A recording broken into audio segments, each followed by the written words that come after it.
So how old were you when you started investing? The difference of a few years can earn you hundreds of thousands of dollars. Atlanta News First reporter Joshua Skinner attended a national financial literacy competition in Midtown today to talk to high schoolers about planning for the future.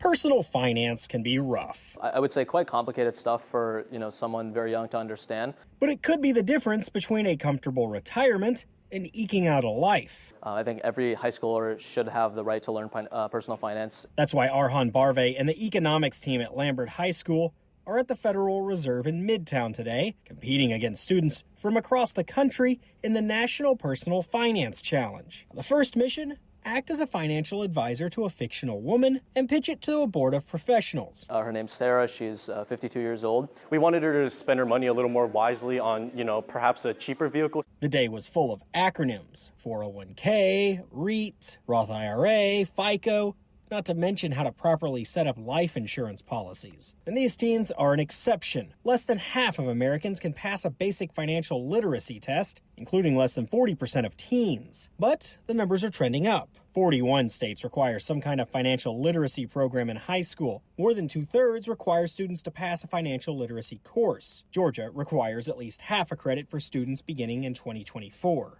I think it's very limited. It's definitely moving in the right direction, but I think a lot of steps need to be taken to make sure, it's growing at an even faster rate. Only half of the 32 teams made it to the next round, and kids sweat it out before waiting to hear their school to be called. Lambert didn't make it. But hey, there is always next year, hopefully with at least 8% compound interest on your AI investments. No one knows if it's a bubble, if it's gonna pop. In Midtown, Joshua Skinner, Atlanta News First.